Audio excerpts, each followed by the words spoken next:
Hi everyone, this is Amy St. Croix with the Statistics Division. I would like to welcome you today and thank you for joining us. Our speaker today is the renowned Dr. Jack ReVelle, who serves as a consulting statistician to manufacturing service, residential construction, and service organizations throughout North America, Europe, Australia, and China. ReVelle also provides his technical assistance as quality and industrial engineering expert to attorneys involved in litigation. ReVelle earned his bachelor's degree in chemical engineering from Purdue University and both his master's degree and PhD in industrial engineering and management from Oklahoma State University. He also has experience as director of the Center for Process Improvement for GenCorp Aerojet, leader of continuous improvement for Raytheon Missile Systems Company, and earned the rank of Major during his 12-year service in the U.S. Air Force. Additionally, he was awarded the Bronze Star Medal while stationed in the Republic of Vietnam, as well as the Joint Service Commendation Medal for his work in quality assurance with Defense Nuclear Agency in the Pentagon.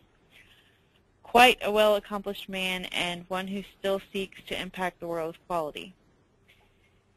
Today, Dr. ReVelle will be presenting on the topic of blackjack, probabilities in gaming, a topic which was recently well received at the ASQ Orange Empire Section 701 annual casino night clinic.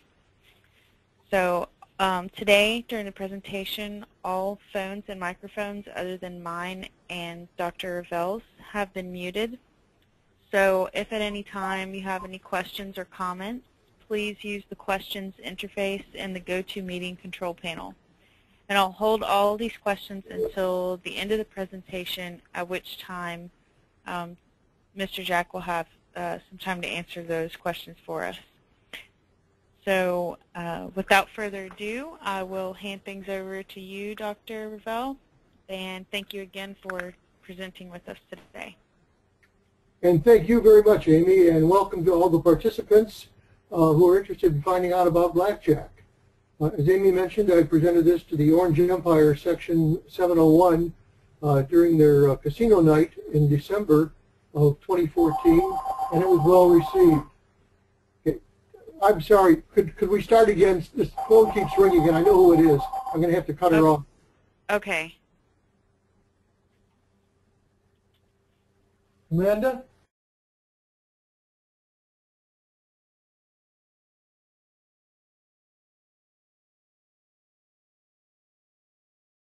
Division. I'd like to welcome you today and thank you for joining us for this presentation. Our speaker today is Dr. Jack ReVelle, who serves as consulting statistician to manufacturing service, residential construction, and service organizations throughout North America, Europe, Australia, and China. ReVelle also provides his technical assistance as a quality and industrial engineering expert to attorneys involved in litigation. ReVelle earned his bachelor's degree in chemical engineering from Purdue University and both of his master's degree and PhD in industrial engineering and management from Oklahoma State University. He also has experience as the director of the Center for Process Improvement for GenCorp Aerojet, leader of continuous improvement for Raytheon Missile Systems Company, and earned the rank of Major during his 12-year service in the United States Air Force. Additionally, he was awarded the Bronze Star Medal while stationed in the Republic of Vietnam, as well as the Joint Service Commendation Medal for his work in quality assurance with the Defense Nuclear Agency in the Pentagon. Quite an accomplished man and one who still seeks to impact the world of quality today. So in just a few minutes, Dr. ReVelle will be presenting on the topic of blackjack, probabilities, and playing, a topic which was recently well received at the ASQ Orange Empire Section 701 annual casino night clinic. During the presentation, All phones and microphones other than mine and Dr. ReVelle's have been muted, so if you have questions or comments during the webinar, please use the questions interface in the GoToWebinar control panel. I'll hold these questions until the end of the presentation, at which time Jack will have some time to answer those for us. So at this time, I am going to hand things over to you, Dr. ReVelle, and thank you again so much for presenting with us. And thank you very much, Amy. Hello, everybody, or as we used to say while I was stationed in Texas, hi, y'all. Let's talk about blackjack, probabilities and playing. First, we'll talk about the probabilities, because that's really what is the basis of the game of blackjack. The screen that you see right now gives you a little bit of my background in terms of things that I've done and things that I'm doing. And I hope that if anybody has any questions that are not answered at the end of this presentation, that you'll feel free to give me a call. You can see my phone number and my email address, as well as my website on the far right side in the middle of the present screen. But with that little bit of marketing out of the way, let's talk about probabilities for blackjack, and then how to play like a pro. I've been playing blackjack probably since I was about 8 or 9 years old. It was a thing that we did in the playground, so it's kind of been a lifelong endeavor for me. So talking about probabilities associated with the game of blackjack, in the game of blackjack, players receive 2 cards, both of them face down. The dealer also receives 2 cards, with one face down and the other card face up. When the order in which the cards are received does matter, it's called a permutation. Remember that from your primary course in statistics? And when the order in which the cards are received doesn't matter, as in blackjack, it's called a combination. So let's use the appropriate formula or mathematical model to calculate blackjack probabilities. As you can see, there's a formula where the combination based on the number of things to choose from and the number of things chosen is equal to n factorial, where factorial is a mathematical term, meaning the number that you're using times every subsequent number. So for example, at the bottom of the screen you see r equals 4, 4 factorial is equal to 4 times the remaining numbers all the way to 1. 4 times 3 times 2 times 1, which is 24. Now, you're not going to have to remember that for the remainder of this presentation. It's simply to refresh your memory if you've already had statistics, and to provide you a basis for the computations that we're going to make with regard to the number of combinations. Let's suppose that we've got a situation here where we're going to calculate the total number of possible combinations using a deck of 52 cards. For any 2 cards, we can determine that when there are 52 cards in a deck, that C is 52 and 2 things chosen at a time, it's going to be equal to 52 factorial divided by 52 minus 2 factorial times 2 factorial. All that in the denominator. In the next line, we see that 52 factorial is going to be equal to 52 times 51 times 50. And you see there's a red line through it. We'll see why in a second. And in the denominator, we have 52 minus 2, which is 50 factorial. And that's going to cancel out with the 50 factorial in the numerator. Finally, in the denominator, we have 2 factorial, which is 2 times 1, or 2. So coming down to the third line in the computations, we now have remaining 52 times 51 divided by 2, which is 2,652 divided by 2. And finally, the total number of combinations for using a deck of 52 cards, for any 2 cards, the total number of combinations is 1,326. Now, for any single card, it's going to be 663. So, let me just get this little thing out of the way.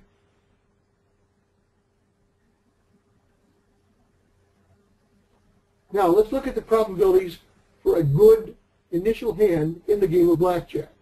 That is, the first two cards that you receive, the ones that are dealt to a player, and a good initial hand, that is one you can comfortably stay with and want to play and bet your money, could be a blackjack or a hand of 20, 19, or 18 points.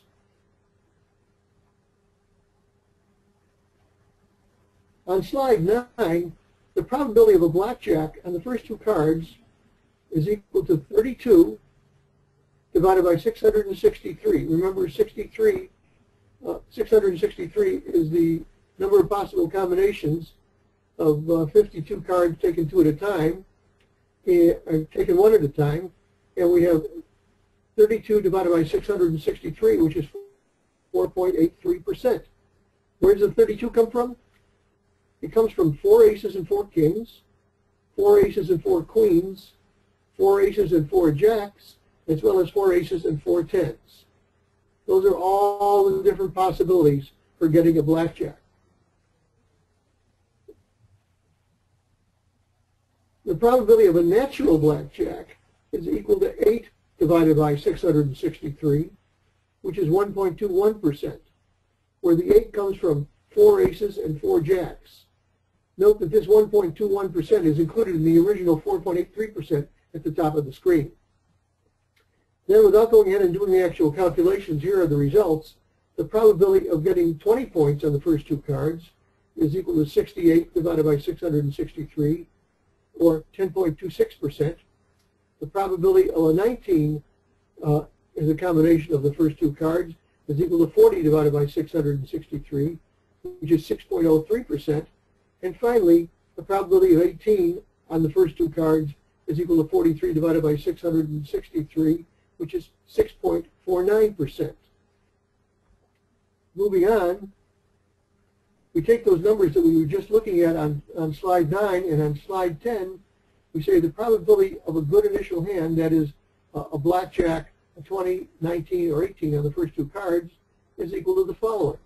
The probability of a blackjack on the first two cards, as we calculated on the previous slide, was 4.83%, and the remainder on this slide, probability of 20 on the first two cards is 10.26%, and 19 is 6.03%, and 18 sum is 6.49%. Thus, the sum of the entirety of all these possible combinations is the probability of a blackjack, a 20, a 19, or an 18 on the first two cards is equal to the sum of that which preceded it on this screen, 183 divided by 663, or 27.61%.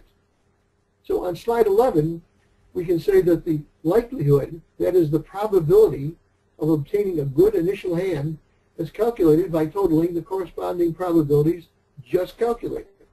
So the probability of a good initial hand, as we saw on slide 10, is 27.61%. Or another way of saying it is it's just a little bit better than 1 chance in 4. That, my friends, is why it's called gambling. Now, with that discussion of probabilities behind us, now let's talk about how to play blackjack like a pro. Now, you're going to hear me say some things during this presentation that you're going to say, gee, I don't remember it being that way. Well, it depends where you've played it before. Some casinos or some tables permit certain rules to be activated. Others deny that, those particular opportunities. So I'll mention those as we go along. First, let's talk about the basics of blackjack, the strategies. There's plenty of bad gambling advice that you can hear, and I have overheard, in casinos. Perhaps the most frequent is that the object of blackjack is to get as close to 21 as possible without going over. No, absolutely not. The object of blackjack is to beat the dealer. To do so, the player must first not bust. That is, go over 21. And second, either outscore the dealer or have the dealer bust. Now here are the full rules of the game. Number 1, blackjack can be played with 1 or more decks of 52 card decks. The house decides how many decks are used. If you were to go to Las Vegas, for example, you would find that it's very different on the strip than it is on the main drag. And by the way, the more decks that are being used, the more the outcome is in the favor of the house. Some places will only use one deck, some will use 2, 3, 4, as many as 6 different decks. And as you might imagine, those of you who are prone to card counting, as I am, will find it more and more difficult to actually card count when you're dealing with 3, 4, 5, 6 decks all at once. Rule number 2. Aces are counted as either 1 or 11 points, with 2 to 3 points according to the pip value, pip being the little icons or symbols on the playing cards, and with 10s and face cards counting as 10 points. So you've got your king, queen, jack, and 10 are all 10 points.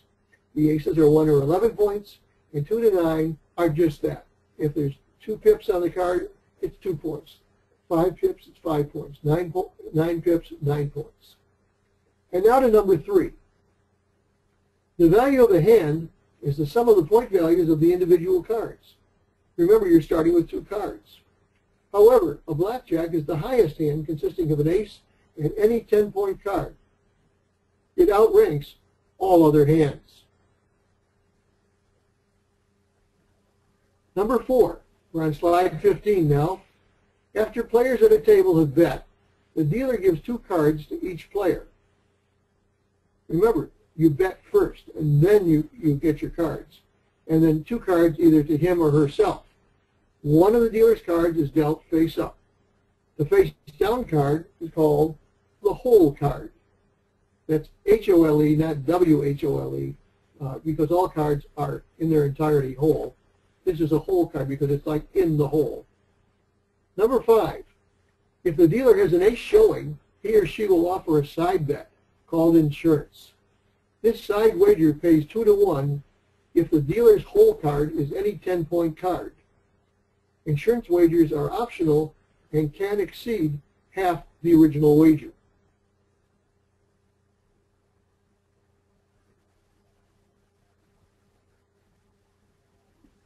Now on slide 16, we're talking about rule number 6.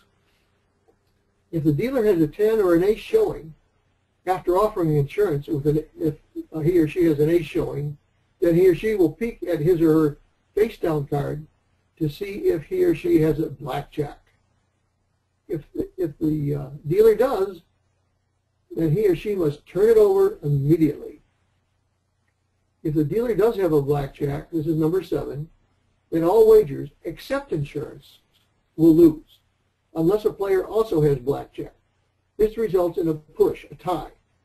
The dealer resolves insurance wagers at this time. Now, rule number 8, and this is a long rule. Play begins with the player to the dealer's left. These are the action choices available to each of the players. And the number of players at a table is limited, of course, to the number of seats. If there's 3 seats, 5 seats, 7 seats, there's not a standard table, but no more players than the number of seats at the table. Here are the action choices. First, the player can stand. That means they stand pat with his or her cards. It means, I'm satisfied, don't give me any more. Hit. The player draws another card and more if he or she wishes. If this card causes the player's total points to exceed 21, known as either breaking or busting, then the player loses. The player can also double his or her bet and get 1 and only 1 additional card. That completes slide 17. On 18, we talked about splitting. If the player has a pair of cards, or any 2 10-point cards, then he or she may double his or her bet and separate their cards into 2 individual hands. The dealer will automatically give each split card a second card face down. Then the player may stand, hit, or double normally. However, when splitting aces, each ace gets only 1 card. Continuing with our discussion of splitting on slide 19, Sometimes doubling after splitting is not allowed. If the player gets a 10 and an ace after splitting, then it counts as 21 points, but not a blackjack. The blackjack has to be on the first two original cards. Usually, the player may keep resplitting up to a total of 4 hands. Sometimes, resplitting aces is not allowed. Ask your dealer about splitting prior to the first card being dealt. Again, that may be a rule of the house or just something that the dealer feels is appropriate. But never hesitate to ask the question before the cards are dealt. On slide 20, another action, surrender. The player forfeits half of their wager, keeping the other half, and doesn't play out his or her hand. This option is only available on the initial 2 cards and depending on casino rules. Sometimes it is not allowed at all. Ask your dealer about it.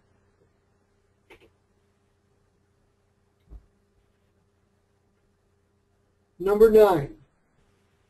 After each player has had their turn, the dealer will turn over their card, their whole card.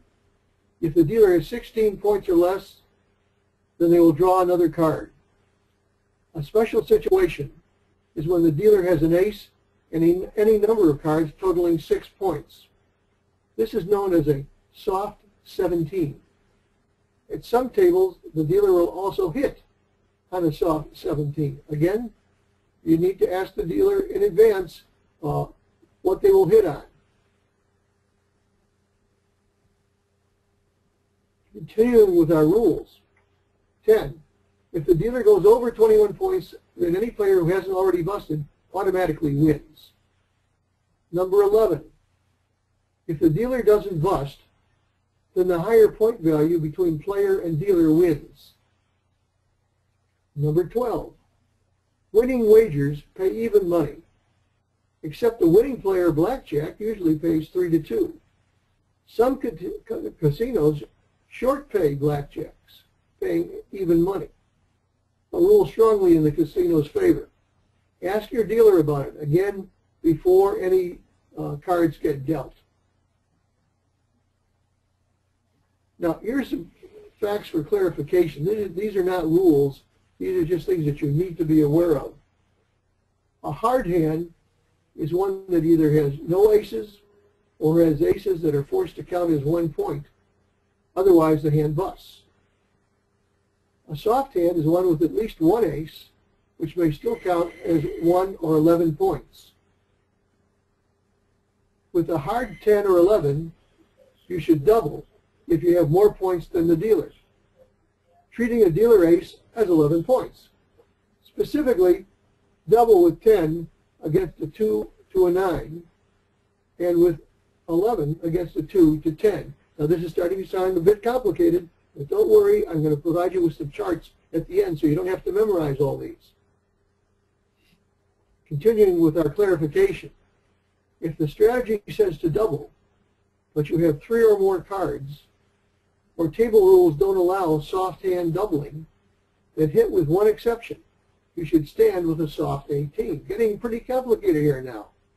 If the strategy says to surrender, and there's a 16 versus a 10, but you can't, for whatever reason, then take a hit. Now, by the way, when you're calling for a hit, I haven't mentioned this before, you don't say, hit me. Well, you can if you're playing in somebody's dining room, but if you're in a casino or somewhere in Vegas, all you do is you take your cards in your hand, right-handed or left-handed, and brush them lightly against the table, and that's a cue to the dealer that you want another card. And every time you brush those cards against the table, you'll receive another card until such time as you either get a 21 or bust. Finally, if the strategy says to not split, then treat the hand as a hard total of 8, 10, or 20, according to the pair in question.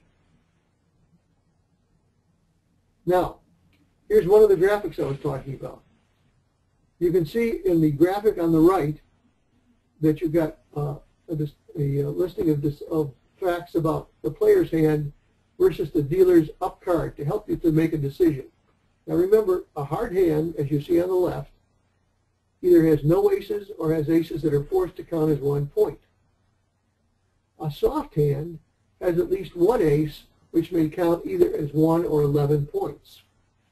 Now you can see in the graphic on the right that the player's hand, when you've got a hard hand and it's got a listing of the various sum total of your 2 cards, and what you see with the dealer's up card, let's use an example. Let's suppose you as a player have somewhere between 12 and 16 points, and the dealer has anywhere from 2 to 6 points on his up card. Then you see the S in the yellow block, and you look down at the bottom, and that says stand. That means do nothing, and the dealer will go on. Let's use another example. Let's suppose that you've got a 9 as your up card, and the dealer has a D and has a 2 to 6, and that would tell you to double. That's the D in the blue block. So this is a guideline. And by the way, when we did this at casino night at Orange Empire Section 701 a few months ago, what we did is I gave each of the various players a copy of this so that they could have that in front of them. There's nothing illegal about it, to help them make decisions while they were playing blackjack following my presentation. I'll take one more example. Let's suppose that you've got a 12, somewhere between 12 and 16 in your hand, and the dealer's up card is between a 7 and an ace. Then the thing to do is to hit. So hopefully this graphic and this discussion will help you to make the play in what could otherwise be a very complicated game. So let's summarize. The object of blackjack is to beat the dealer. In the rules of the game, your action choices are available to each player: stand, hit, double, split, and surrender. Only 5 possible action choices, but lots of options within those. What's the player action? Be conservative to avoid busting, and be aggressive to get to 21. Now it's time to put your money on the line. And here's another graphic that you could use. You see the dealer there up at the top of the screen. And it shows on the left side cards that the dealer has showing versus what the player action is on the right. If the dealer is showing somewhere between 2 and 6, you want to be conservative to avoid busting. If the dealer is showing 7, anywhere from 7 to ace, you want to be aggressive to get to 21, because there's a high probability that the dealer is going to be very close to 21. And here's the final chart for your use. Again, this is one that I provided to the participants in my seminar. Down on the left-hand side, this is a much more detailed one. You can see what your hand looks like, starting out at between 5 and 8 points, all the way down to 17 to 20 points, and then combinations with aces, ace 2, ace 3, ace 4, and then down in the third section where you've got pairs, you got a pair of 2s, a pair of 3s, etc. Now, using that as your hand, I love this matrix. Using this as your hand, look at the dealer's cards, up cards, across the top of the screen, starting out with a 2 on the left, all the way to a 9, and then you've got your 10-point cards, 10, Jack, Queen, and King, and finally the ace over the far right. And you could say, for example, now, again, the key to the colors of the letters are at the bottom of the screen. Let's suppose that that in your hand you've got a total of 16 points. And if the dealer's up card is anywhere between 2 and 6, then you're going to do one thing, and if it's 7 or greater, you're going to do another. A pair of 2s. You've got a pair of 2s. If the dealer has anywhere from a 2 to a 7, you're going to split. that P is for pair. If you've got a pair of twos and the dealer has an 8, 9, or greater, including an ace, then you're going to hit. So with this graphic as a first as a training aid and then as a work aid, I would suggest that you're ready after a few practice hands to go out and start playing the game.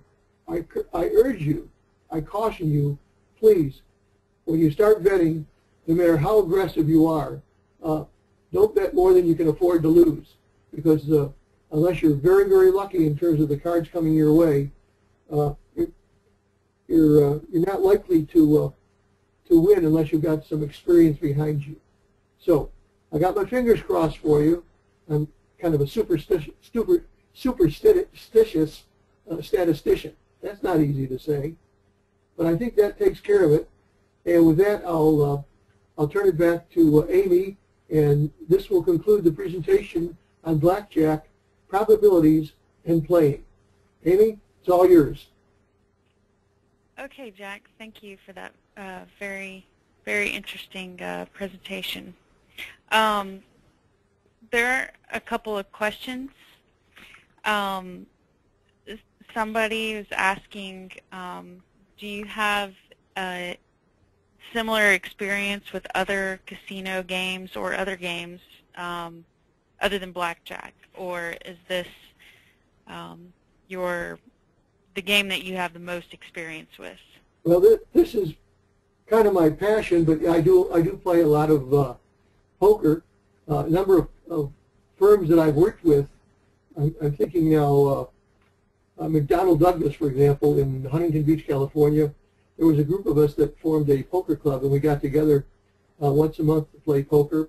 I also played poker on a regular basis with my colleagues at Chapman University while I was the dean of the business school there. And so, yeah, I played a lot of poker too.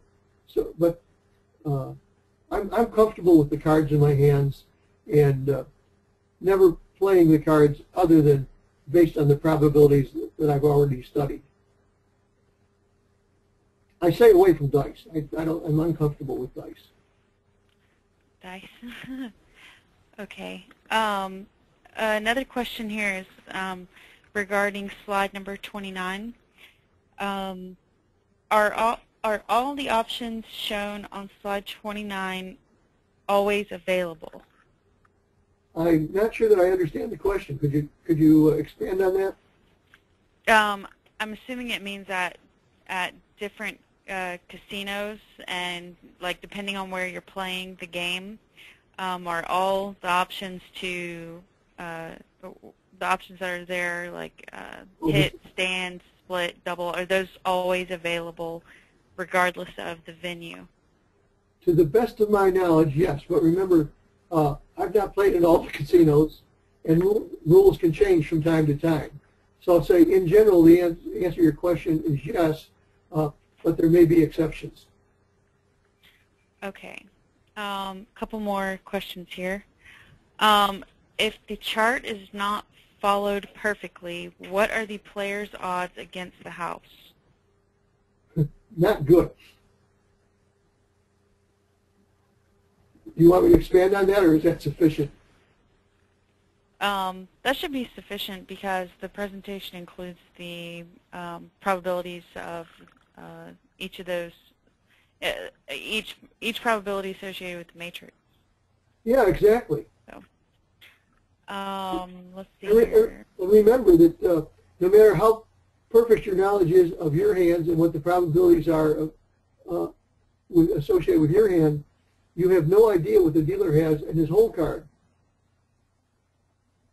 Yes. Somebody's asking, does renewing the dealer's shoe affect the odds during play, or is a shoe run to completion before adding cards? Yeah, the shoe, of course I did not mention that in the presentation, so obviously this person, whoever asked the question, is experienced in playing blackjack. The shoe is a device much like an oblong box with holes open ends at either end, and they put in anywhere from 1 to 5, 6, 7 different decks, and that's of course after they've been all randomized and thoroughly shuffled. And if a player, for example, feels like there's something wrong, he or she can call for a new deck, or completely revise the shoe, bring in another shoe with new cards. So there's no way of predicting what's going to happen. You might be playing along and doing a regular job of winning, and then another player at the same table makes a request for a reshuffling of the cards in the shoe, or perhaps a new shoe, or perhaps some combination of that. So there's so many random variables that are associated with this play. It's hard to predict. But I have seen players make requests for a new shoe, or if you're just not happy with it, people will get up from the table and go to another table and continue to play. But the shoe itself is not a dynamic device. It's a static device, and all the dealer does is pull cards out one at a time and place them in front of the players as well as himself. Okay, thank you for that detailed answer. I have one more question here. Somebody is asking, from your guide on when to hit, stand, split, double, etc., do you also have probabilities associated with beating the dealer? It's a strange question. No, because I suppose for a specific instance, if you knew, for example, what your cards were, and you always do, and you knew what the dealer had, and you don't know that because the dealer always has one card face down, the whole card, there's no way of knowing what the probability is of you beating the dealer without have full knowledge of the card that is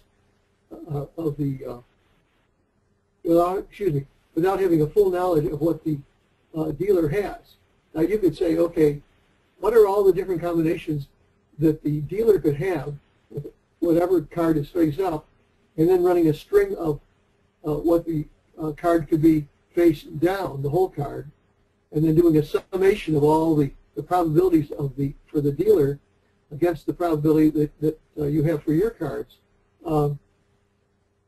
I think that's something that a player, especially a player who's not actively involved on a day-to-day basis, will probably put aside and stick to the charts that I've provided. Okay, thank you. All right, well, there aren't any more questions that have come in, but if, like Jack said, if anybody else does have further questions, you can direct them to Jack's email address, which is provided on one of his beginning slides, and this slide package will be sent in PDF form to all the attendees of the webinar. So you can extract his email address from there and direct any questions on the presentation to him in that way. And also a recording of today's webinar will be available within the next few days on the division's YouTube channel at youtube.com/ASQ Stats Division. youtube.com/ASQ Stats Division. So please be sure to share this webinar and our other archived webinars with your friends, coworkers, and colleagues, or anyone you might know who likes to gamble or play the game of blackjack and would like to refine their skills. Also, we encourage you to check out the division's LinkedIn page as well as our events calendar. The events calendar can be viewed at asq.org/statistics for the latest news on webinars, conferences, and many other topics. Also, as I said, the PDF version of the slides will be sent out within the next day. And it looks like that's all we have, all the time that we have for today. So thank you, everyone. Amy, can I interrupt just a second, please? Yes, yes. I just want to let the participants know that if they're interested in having me present at their section on any topic that's on my website, I have a whole section on my website called webcasts, and there's something close to 80 different ones that are listed there that I've recorded for ASQ members. And if you'd like, if anyone would like me to come out and make a presentation, no cost involved except for the travel expenses. Okay. Thank you for sharing that information. So if any of those opportunities come up, or if you'd like to have Jack speak out one of your sections, he's very well experienced. Please reference his website for more information, or you can always email him also. And thank you, everyone, for joining us. And thank you again, Dr. ReVelle, for presenting with the Statistics Division yet again. And I hope everyone has a wonderful week. I hope everybody got something out of it, and look forward to future webcasts with you. Absolutely. Thank you, Jack. Goodbye.